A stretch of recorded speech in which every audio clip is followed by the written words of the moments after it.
Esse é o nosso segundo vídeo falando do concurso público para juiz, o concurso público da magistratura, e aqui a gente vai tratar sobre a prova da segunda fase.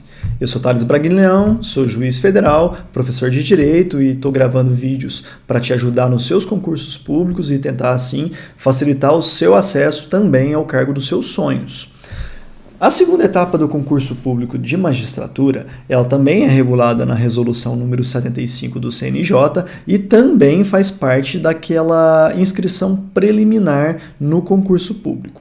Ela consiste numa prova aberta, ou seja, uma prova de escrever, uma prova dissertativa, e ela pode ser dividida entre dissertação e sentenças ou sentença, conforme o concurso público que você esteja participando. A resolução do CNJ, ela diz que, sendo um concurso público para juiz estadual ou juiz federal, as sentenças têm que ser sentença civil e sentença criminal. Sendo o juiz do trabalho, a sentença será uma sentença trabalhista, e sendo o juiz militar, será uma sentença criminal no âmbito militar. A primeira parte dessa prova de dissertação, ela pode ser uma dissertação e questões, ou apenas uma dissertação conforme a critério da comissão do concurso. Dessas provas, o mais interessante de saber é que você vai poder entrar no ambiente de prova, todas elas, com acesso a material. Ao contrário da primeira fase, que você não podia entrar com material algum, na segunda fase você pode ingressar no ambiente de prova com o vade-mecum, desde que esse vade-mecum esteja desacompanhado de comentários ou qualquer tipo de anotação. E, inclusive, esse vade-mecum não pode conter aquelas súmulas. As súmulas, elas não podem ser daquele tipo que fala o teor, o contexto da súmula. O máximo que é tolerado é que no artigo de lei haja uma remissão à existência de uma súmula, mas sem dizer o teor dela.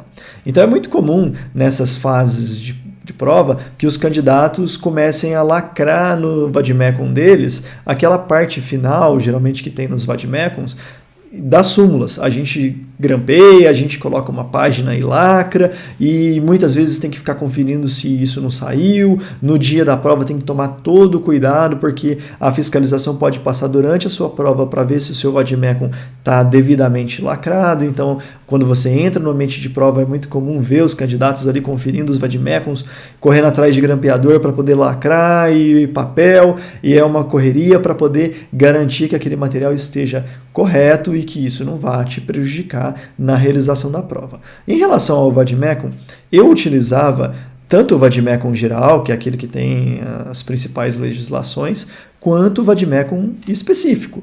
Por quê? Porque algumas leis muito específicas, como leis ambientais, diplomas internacionais, leis empresariais, alguns diplomas bem específicos, não tem naqueles vade-mecums gerais. E eu via que algumas provas anteriores de concurso de magistratura acabava cobrando conhecimento que estava muito específico. E aí eu acabei comprando esses vade-mecuns específicos de matéria, justamente para não ser pego desprevenido, e a gente acaba fazendo uma coleção deles que depois não serve para nada. E outra coisa também que é interessante em relação ao vade-mecum, que uma preocupação de cautela que eu tinha, que eu achava bem interessante e que já me ajudou, era levar também algum vade-mecum desatualizado. Aí pode ser um geralzão mesmo. E por que um desatualizado? Porque às vezes, especialmente numa prova de sentença penal, pode ocorrer de a legislação correta a ser aplicada num determinado caso ser a legislação já revogada, porque ela, por acaso, ser mais benéfica do que a legislação atual, e pela ultratividade da lei benéfica você tem que aplicar a legislação anterior e não a norma penal mais gravosa e mais recente. Então, por causa dessas sutilezas técnicas, eu tinha sempre o cuidado de levar um vade-mecum também desatualizado, e isso já me salvou em uma prova, especialmente com mudança de lei penal, e era um caso praticado na lei anterior, e exatamente eu tinha que aplicar a regra anterior e não a atual, e para mim deu muito certo, e é uma dica que eu deixo para vocês também se atentarem a esse fato. Não precisa ser um vade-mecum totalmente desatualizado, mas de alguns anos atrás já pode te ajudar. Fora isso, uma coisa interessante que eu gosto de sempre comentar sobre a segunda fase é o limite físico de páginas. Alguns concursos, especialmente quando são organizados por aquelas bancas organizadoras terceirizadas, eles estipulam um limite máximo de páginas que você vai poder escrever. Então você tem que se treinar, se capacitar para organizar o seu raciocínio dentro daquele limite. Você vai ter que realmente treinar a sua objetividade, a sua capacidade de síntese. E alguns concursos, como por exemplo o que eu passei na terceira região, TRF da terceira região, davam páginas ilimitadas para a gente responder. Por um lado é bom, você pode se expressar à vontade, mas por um outro o limite acaba sendo a sua própria mão. E eu lembro que eu terminei a prova completamente esgotado, porque eu escrevi demais, especialmente na minha sentença penal. Mas tudo isso faz parte, a gente está ali para tentar o nosso máximo, eu gostei, me ajudou, consegui até uma boa nota e isso me ajudou muito na minha aprovação final nesse concurso. Inclusive, falando da minha experiência, eu queria comentar com vocês sobre como que eu me preparava para essas segundas fases. Uma pergunta que muita gente tem feito aqui para mim é: quando eu devo começar a preparação para a segunda fase? Eu considero que eu, na minha preparação, cometi alguns erros que eu não quero que vocês cometam, ou pelo menos quero que vocês tentem diferente para ver a experiência de vocês mesmos. No início eu achava que por estar muito longe da segunda fase, ou seja, eu tirava notas muito ruins na primeira fase, eu não precisava muito me preocupar com a segunda fase. E eu focava basicamente em superar aquele obstáculo que estava à minha frente, que era a prova de primeira fase, a prova de múltipla escolha. E isso me prejudicou porque quando saiu a minha primeira aprovação para a segunda fase, eu tinha muito pouco tempo para preparar para essa prova de segunda fase. E são preparações muito específicas, você vai ter que aprender a estrutura de uma sentença, estrutura da sentença penal, saber como fazer uma sentença penal condenatória, caso você faça concursos que tenha sentença penal. Então tudo isso são coisas que você já deve incorporar na sua rotina de estudos, primeiro porque te ajuda também a acertar pontos na primeira fase, porque é tudo conhecimento jurídico. E segundo, porque você não vai ser pego desprevenido quando conseguir a sua aprovação. Então, tenta encaixar a sua preparação de primeira fase, mas também com a segunda fase, já se imaginando na segunda fase. Se imagine fazendo uma sentença, se imagine respondendo questões abertas, respondendo dissertações, treine a sua capacidade de argumentar.